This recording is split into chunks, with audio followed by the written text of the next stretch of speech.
مشاهدينا الكرام، السلام عليكم ورحمة الله تعالى وبركاته. درس اليوم سيكون عن كيفية طرح السؤال. Comment poser une question. وطرح السؤال مهم جدا. كيف تطرح السؤال مهم جدا. إذا أردت أن تطرح السؤال في اللغة الفرنسية فهناك قواعد. كيف تطرح السؤال بالفرنسية؟ هذا الدرس خاص بالأطفال، وأيضا يمكن للكبار أن يتعلموا منه الكثير. في الدروس السابقة علمتكم كيف تعرفون بأنفسكم وكيف تعرفون بشخص آخر. يمكنكم مشاهدة الدروس السابقة بالضغط على الروابط أسفل الفيديو في خانة الوصف في خانة التعليق، أو الضغط على لا لونغ فرونسيز والضغط على بلاي ليست أو قوائم التشغيل. نطرح السؤال عادة في الغالب نطرح السؤال ب اسكو هل. إذا مثلا تريد أن تقول لصديق مثلا، أو أنت تريدي أن تقول لصديقة مثلا هل تتحدث الفرنسية، ستقول اسكو tu parles français. ولا يمكنك أن تقول هل لا تتحدث الفرنسية. إذن اسكو tu ne parles pas français. ne pas لا نستعمل عندما نستعمل اسكو، وهذا السؤال جوابه نعم أو لا. اسكو tu parles français؟ oui non. إذن يمكن أن نقول oui أو يمكن أن نقول non. إذن اسكو تعني هل، tu parles تتحدث français الفرنسية، و اسكو tu ne parles pas français ألا تتحدث الفرنسية. إذن هذا السؤال oui non، سؤال مباشر. يمكن أيضا أن تقول هل تحب ممارسة الرياضة. يمكن أن تقول أنت لصديقك وأنت لصديقتك هل تمارسين الرياضة أو هل تحبين ممارسة الرياضة. إذن اسكو vous aimez مثلا سنتكلم مع الشخص بآداب، لأن في اللغة الفرنسية نستعمل vous ولو أننا نتحدث مع شخص واحد. إذن vous aimez faire du sport. اسكو هل vous aimez تحب أو تحبين faire du sport ممارسة الرياضة. إذن faire الفعل faire هو تقوم أو تفعل، ولكن في اللغة العربية لا نقول تقوم الرياضة أو تفعل الرياضة، نقول تمارس الرياضة. إذن est-ce que vous aimez faire du sport. حاول أن تعيدي معي أنت أو حاول أن تعيد معي أنت. est-ce que vous aimez faire du sport. يمكن أن تقول أيضا هل أنت بخير، أو يمكن أن تقولي هل أنت بخير. ستقولي صديقتك مثلا هل أنت بخير. est-ce que vous allez bien. هل أنت بخير. إذن اسكو طرحنا السؤال باستعمال اسكو، والجواب سيكون نعم أو لا. اسكو vous allez bien oui أو اسكو vous allez bien non. إذن تعني هل اسكو tu parles français non. إذا كنت أتكلم اللغة الفرنسية أقول oui، وإن كنت لا أتكلم اللغة الفرنسية أقول non. إذن حاولوا أن تجيبوني أنتم. est-ce que tu parles français. أجبني في التعليق oui أو non. الآن سأمر إلى الطريقة الثانية لطرح السؤال. إذن الطريقة الثانية نقلب le sujet مع الفعل. مثلا أتتكلم اللغة الفرنسية، قلنا في الأول est-ce que tu parles français. هنا سنقول أتتكلم الفرنسية، لن نستعمل اسكو. إذن parlez-vous français. parlez-vous français. أتتكلم الفرنسية. إذن قمنا بقلب الفعل وسوجي، l'inversion sujet. لاحظوا معي ووضعنا trait d'union، تسمى trait d'union. trait d'union. إذن في العادة يمكن أن نقول vous parlez ونحذف trait d'union vous parlez français عادة وهي جملة عادية vous parlez français تتكلم اللغة الفرنسية إن كنا نتكلم بأسلوب الأدب وإن كنا نتكلم مع الجمع نقول أنتم تتكلمون اللغة الفرنسية vous parlez français ولكن عندما نقوم بقلب vous وparler وتسمى inversion verbe sujet نضع الفعل هو الأول والsujet هو الثاني أو le pronom personnel هو الثاني ونضع trait d'union trait d'union هذه تسمى trait d'union إذن parlez-vous français parlez-vous français ثم نضع علامة الاستفهام point d'interrogation إذن parlez-vous français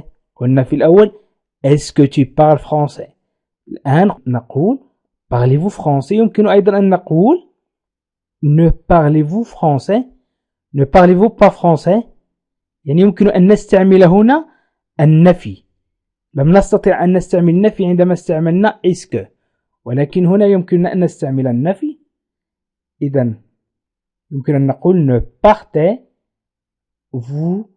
pas en Italie ألا تذهب إلى إيطاليا ne partez-vous pas en Italie على شكل سؤال واستعملنا النفي أو vont-ils bien أهم جيدون إذن vont وليس on نقول tu vas bien أو ils vont bien هنا أيضا قمنا بقلب الفعل والسوجي قمنا بقلب الفعل والسوجي إذن هنا نقول parlez-vous وأيضا قلنا partez-vous وأيضا قلنا vont-ils bien je vais bien tu vas bien il va bien nous allons bien vous allez bien ils vont bien وهنا طرحنا سؤال وقلبنا le sujet avec le verbe وتسمى هذه l'inversion verbe sujet وأضفنا trait d'union إذن parlez-vous français ne partez-vous pas en Italie vont-ils bien ne partez-vous pas en Italie ألا تذهب إلى إيطاليا ne partez-vous pas en Italie vont-ils bien أهم جيدون vont-ils bien أهم جيدون ولكن تجدون مثلا parle-t-il français أي يتكلم الفرنسية نبيل joue-t-il aux échecs أي يلعب نبيل الشطرنج وتجدون أيضا mange-t-elle des œufs أتأكل البيض parle-t-il français أي يتكلم الفرنسي parle-t-il français أي يتكلم الفرنسية إذا نبيل joue-t-il aux échecs نبيل joue-t-il aux échecs أي يلعب نبيل الشطرنج mange-t-elle des œufs أتأكل البيض هي أتأكل البيض سنتكلم فقط عن المثال الأول عندما يكون le sujet il أي sujet مسبوق بفويل وأيضا الفعل المصرف ينتهي بفويل فإننا نضيف ت إذا من السهل أن تعرف متى نضع الت إذا parle-t-il français وضعنا ت لأن il مسبوق بإي وparle تنتهي بأ وأيضا في joue-t-il أضفنا ت avec des traits d'union لأن il مسبوق بإي وجو منتهية بأ أي بفويل وأيضا في elle ومانج إذا دائما عندما ينتهي الفعل بفويل والسوجي يبدأ بفويل فإننا عندما نقوم بقلب الفعل والسوجي أي l'inversion verbe sujet نضيف الت. Parle-t-il français? نبيل joue-t-il aux échecs? يلعب نبيل الشطرنج. Mange-t-elle des œufs? أتأكل البيض. Parle-t-il français? نبيل joue-t-il aux échecs? Mange-t-elle des œufs? يمكنكم أن تطرحوا أنتم أيضا أسئلة عديدة بهذه الطريقة. الآن سأمر إلى الأسئلة التي يمكن أن أطرحها في الشارع. مثلا أسئلة عادية عائلية langage familier أي باللغة العامية. فقط نغير نبرة الصوت. فقط نغير نبرة الصوت. نقول Vous parlez français? تتكلمون الفرنسية؟ إذن هذه الأسئلة أو هذه الطريقة لطرح الأسئلة هي تستعمل في العامية. الجملة عادية Vous parlez français تصبح جملة إخبارية. ولكن إذا قلت Vous parlez français وتضيف علامة الاستفهام فإننا نتكلم عن طرح السؤال. Vous parlez français? Vous parlez français؟ يمكن أيضا أن تقول وتستعمل la négation. إنهم لا يذهبون إلى السينما. Ils ne vont pas au cinéma. Ils ne vont pas au cinéma. إنهم لا يذهبون إلى السينما. Ils ne vont pas au cinéma. إنهم لا يذهبون إلى السينما. Tu n'aimes pas ce fauteuil. أنت لا تحب هذا الكرسي. يمكن أن أقول ils vont au cinéma. سنقول يذهبون إلى السينما أو إنهم يذهبون إلى السينما. إذن حذفت النفي. ils vont au cinéma. ils vont au cinéma. إذا أضفت ne pas لاحظوا هنا طرحت السؤال بطريقة النفي. إذن ils ne vont pas au cinéma. ils ne vont pas au cinéma. إنهم لا يذهبون إلى السينما. وإذا قلنا ils vont au cinéma حذفنا ne pas تصبح ils vont au cinéma. إنهم يذهبون إلى السينما. إذن يمكن أن نطرح السؤال بطريقة النفي أو بالطريقة العادية. إذن قبل أن أكمل الدرس سأذكركم فقط بأننا استعملنا اسكو لنطرح السؤال. استعملنا اسكو لنطرح السؤال. Est-ce que tu parles français? Est-ce que vous aimez faire du sport? Est-ce que vous allez bien? إذن دائما هنا الجواب يكون بوي أو non. Est-ce que tu parles français? Oui. Est-ce que vous aimez faire du sport? Non. Est-ce que vous allez bien? Oui. إذن الجواب سيكون بوي أو non. Parlez-vous français? Parlez-vous français؟ هنا قمنا بقلب الفعل والسوجي. إذن inversion verbe sujet.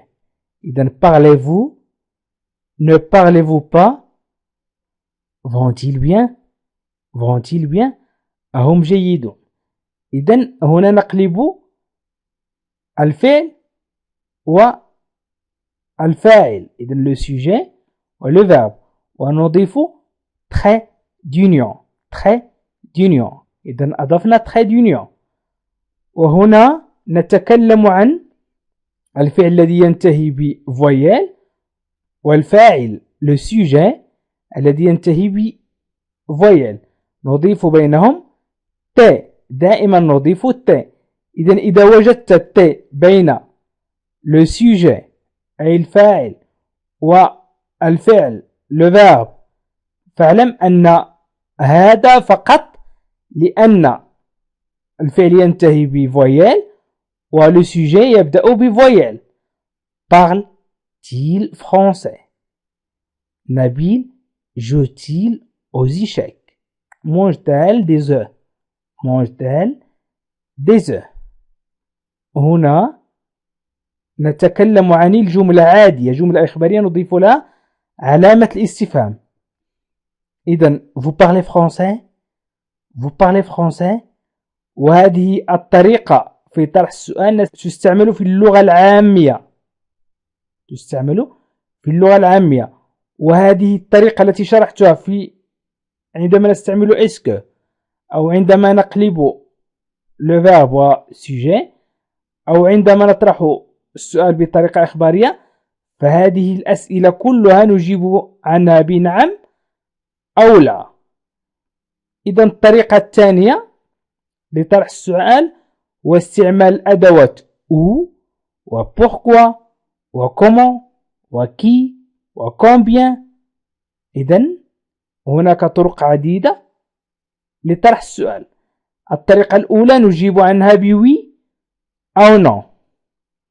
إذن في المحور الأول تكلمنا عن الأسئلة التي نجيب عنها بوي أو نو، أي les questions fermées. الآن سنتكلم عن الأسئلة التي نجيب عنها بجواب مثلا كامل.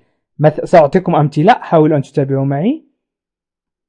مثال: Où est-ce que vous partez à Noël؟ أين تذهب في عيد الميلاد؟ لن تجيب بوي أو نو. C'est pas une question fermée، ليست سؤال يعني جوابه وي أو نو. هنا تسمى question ouverte. La question ouverte نقول Où est-ce que vous partez à Noël؟ سأقول Je pars à Paris مثلا. أخذ لأجيب، أخذ بعض الكلمات مما قاله في السؤال وأجيب. Où est-ce que vous partez à Noël؟ Je pars à Paris. مثلا سؤال آخر، هنا où تعني أين. où سأستعمل pourquoi. Pourquoi est-ce que tu parles si fort؟ الآن أقدم لكم طريقة طرح السؤال بطريقة القواعد. إذن لماذا pourquoi تتحدث بصوت عال؟ Tu parles si fort بصوت عال. Pourquoi est-ce que tu parles si fort؟ يمكن أن أحذف est-ce que هنا. إذن سأضيف سؤال آخر. Comment est-ce que je peux faire؟ Comment est-ce que je peux faire؟ كيف يمكنني أن أفعل؟ إذن هنا نقول نتكلم عن le langage courant، أي اللغة الفرنسية المتداولة. يمكن أن نحذف est-ce que ونقول où vous partez à Noël. Pourquoi tu parles si fort؟ Comment je peux faire؟ إذن où و pourquoi و comment هي لطرح أسئلة مفتوحة. سيكون جوابها مثلا pourquoi tu parles si fort؟ Parce que je suis à l'école مثلا، لأنني في المدرسة. Pourquoi tu parles si fort؟ لماذا تتحدث بصوت عال؟ Comment je peux faire؟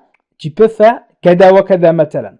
إذن نجيب عن السؤال باستعمال السؤال نفسه، ما كتب في السؤال، ليس كما سبق نقول vous parlez français؟ non أو oui. vous parlez français؟ non أو oui. نجيب بوي ou non.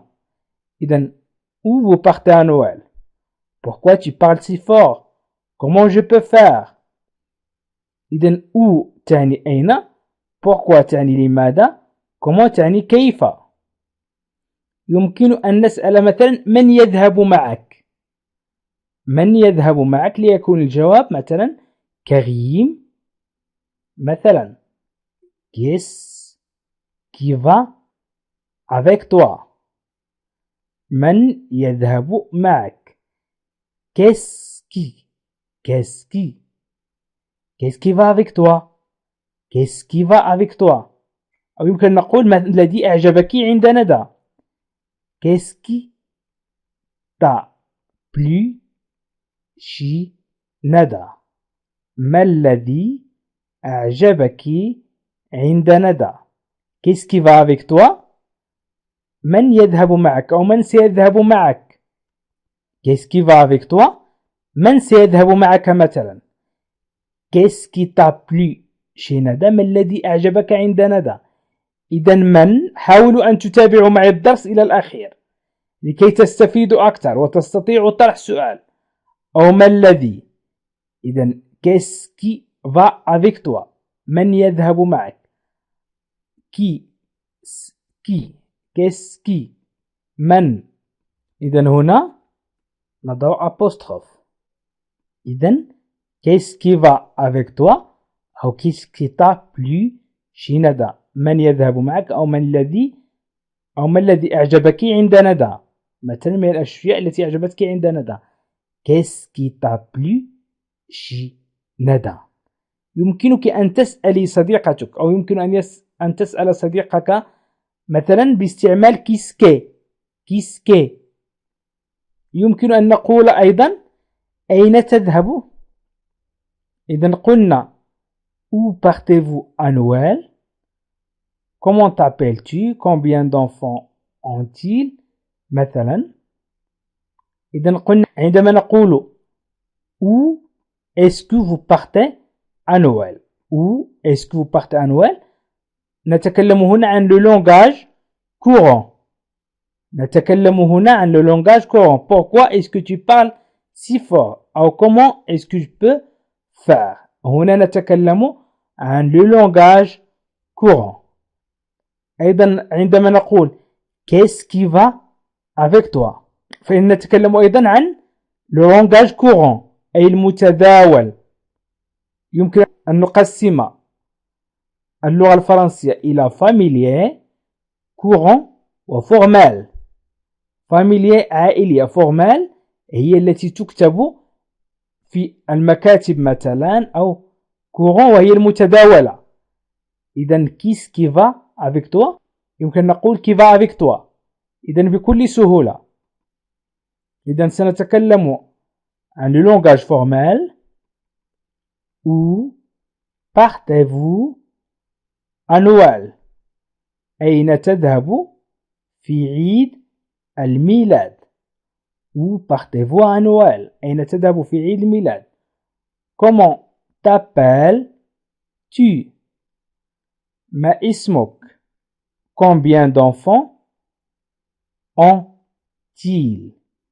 كم عدد الأطفال لديهم لاحظوا أنني عندما لم أستعمل est-ce que قلنا où partez-vous où vous partez à Noël où est-ce que vous partez à Noël comment t'appelles-tu أو يمكن نقول أيضا comment tu t'appelles بشكل عادي comment tu t'appelles أو comment t'appelles-tu أو combien d'enfants ont-ils إذا استعملت هذه الأدوات où وكومون وكومبيان وأيضا قمت بقلب le sujet وتسمى l'inversion sujet verbe قلب le sujet مع le verbe tu t'appelles إذا tu t'appelles appelles-tu ils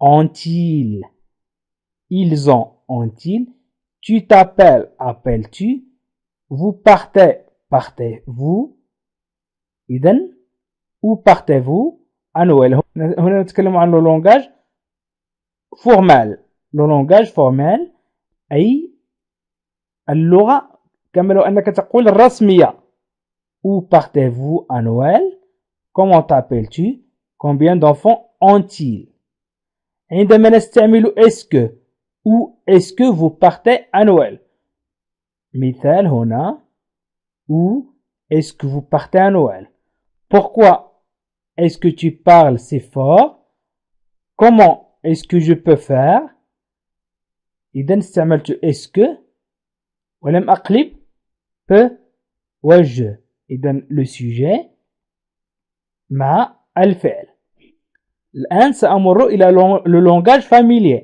أي كما لو أننا نقول اللغة العامية. اللغة العامية، نطرح السؤال باللغة العامية. إذن في اللغة العامية نؤخر الأداة combien و comment و où، نؤخرها. مثلا ماذا تفعل؟ vous faites quoi؟ لاحظوا في اللغة العامية أي le langage familier أخرنا quoi. ماذا تفعل؟ vous partez où à Noël؟ vous partez où؟ أخرنا où. أين؟ vous partez où à Noël؟ أين تذهب في عيد الميلاد؟ إذن هنا نتكلم عن اللونغاج فاميليي، أي اللغة التي تستعمل في الشارع. tu as combien d'enfants؟ كم عدد الأطفال لديك؟ vous faites quoi؟ vous partez où à Noël؟ tu as combien d'enfants؟ إذن أخرنا quoi و où و combien. نقوم بوضع le sujet أولا. إذن وضعنا le sujet ثم نضع الفعل، نقوم بعملية l'inversion verbe sujet. إذن faites partez à. vous faites quoi؟ إذن الجواب هنا سيكون مثلا je fais du sport مثلا. إذن الجواب نأخذ القليل من السؤال. إذن هنا تسمى la question ouverte. la question ouverte وهو السؤال المفتوح، يعني لن تجيب بنو أو وي، ستجيب ستأخذ القليل من السؤال وتضيف عليه. vous partez où à Noël؟ je pars à Paris مثلا. tu as combien d'enfants؟ j'ai 3 enfants. لدي 3 أطفال.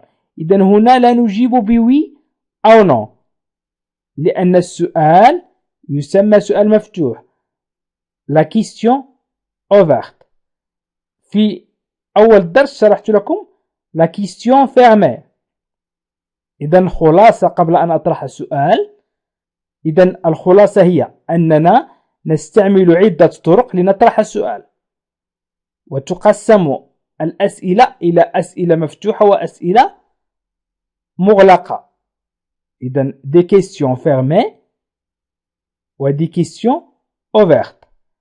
إذن les questions fermées أو la question fermée نجيب عندما يكون السؤال est-ce que tu parles français؟ oui, non. est-ce que vous aimez faire du sport؟ oui مثلا. est-ce que vous allez bien؟ non مثلا. لست بخير. نستعمل الأداة est-ce que أو نقلب le sujet مع الفعل، وتسمى l'inversion verbe sujet. l'inversion verbe sujet. نقلب parler مع vous مثلا ونضيف trait d'union. trait d'union وهي على شكل تيري. وفي اسكو لا يمكن أن نستعمل ne pas. إذن ne partez-vous pas en Italie؟ oui, non. نجيب oui أو non. vont-ils bien؟ هل هم جيدون؟ نجيب أيضا بوي أو non. يمكن أن نقول est-ce qu'ils vont bien؟ est-ce qu'ils vont bien. إذن لا نقلب، إذا استعملنا est-ce que لا نقلب الفعل والفاعل le sujet و le verbe. وقلنا أيضا نضيف t عندما ينتهي الفعل ب في الحالة التي أنا أتكلم فيها، وهي الحالة التي نقلب فيها الفعل و le sujet l'inversion verbe sujet. نضيف t عندما ينتهي الفعل بفويل ويبدأ sujet بفويل. مثال parle-t-il français? Nabil joue-t-il aux échecs? mange-t-elle des œufs؟ لا نقول des œufs، نقول لبيضة واحدة نقول l'œuf، والبيض أي جمع بيضة نقول les œufs أو des œufs. mange-t-elle des œufs؟ إذا لاحظوا معي أن الت وضعتها دائما بين voyelles، بين deux voyelles i i e. إذا هي دائما توضع بين voyelles عندما نقوم بعملية l'inversion verbe sujet، أي قلب الفعل والفاعل، فإننا نضيف ت بين الفعل والفاعل إذا كان شرط، إذا كان الفعل ينتهي بأ والفاعل ينتهي بإي مثلا. إذا كان الفعل ينتهي بفويل والفاعل ينتهي بفويل. وأيضا قلت لكم في اللغة فاميليا أي اللغة العامية يمكن أن نضع جملة إخبارية. مثلا أريد أن أطرح السؤال: تتكلمون اللغة الفرنسية؟ مثلا vous parlez français. إذن هنا الجملة إخبارية فقط، نبرة الصوت وعلامة الاستفهام هي من يظهر أن هذا السؤال. إذن vous parlez français? Ils ne vont pas au cinéma.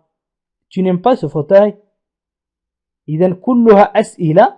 وأيضا أضفت ne pas. إذن في est-ce que فقط، عندما نستعمل est-ce que فقط لا نستطيع أن نضيف ne pas، لا نستطيع أن نضيف أداة النفي ne pas. إذن هنا أنهينا الأسئلة المغلقة، أي الأسئلة التي جوابها oui أو non، وتسمى des questions fermées. des questions fermées. ركزوا معي. les questions ouvertes سأبدأ معكم les questions ouvertes. هنا نتكلم عن le langage courant. مثلا نقول où est-ce que vous partez à Noël? Pourquoi est-ce que tu parles si fort? Comment est-ce que je peux faire? إذا هنا نتكلم عن الأسئلة المفتوحة les questions fermées. وأيضا نستعمل اللونغاج courant qui، ويمكن نقول أيضا qui est-ce qui va avec toi أو qu'est-ce qui t'a plu chez ندى، من يذهب معك أو ما الذي أعجبك عند ندى. ويمكن أيضا أن نتكلم عن le langage formel.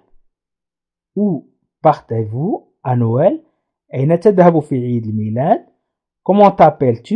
لاحظوا أنني استعملت الأداة où وقلت partez-vous، يعني قمت بعملية l'inversion verbe sujet.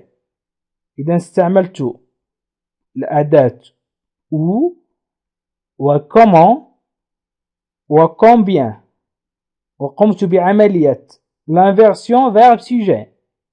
l'inversion verbe sujet. واستعملت trait d'union، trait d'union لكي أربط بينهما. appelles-tu ont-ils؟ والجواب où partez-vous à Noël؟ لا يمكن أن نقول oui ou non. أين تذهب في عيد الميلاد؟ لا يمكن أن تقول oui ou non. c'est pas une question fermée. هذا ليس سؤال مغلق، هذا السؤال مفتوح question ouverte. تقول je pars à Paris, à Lyon, à Rabat. comment t'appelles-tu؟ je m'appelle Karim. لا يمكن أن نقول oui ou non. combien d'enfants ont-ils؟ j'ai 3 enfants. لا يمكن أن نقول oui ou non.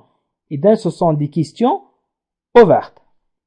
vous faites quoi؟ ماذا تفعل؟ vous partez où à Noël؟ أين تذهب في عيد الميلاد؟ tu as combien d'enfants؟ هنا نتكلم عن le langage familier، أي اللغة العامية، ونؤخر الأداة.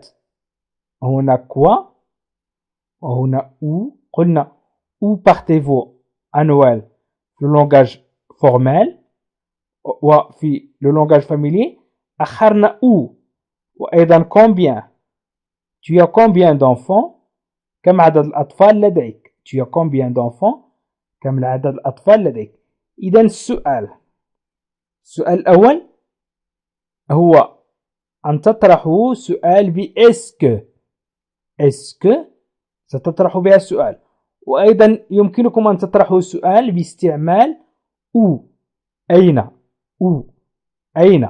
إذا اطرحوا السؤال باستعمال إسك، واطرحوا السؤال باستعمال أو أين.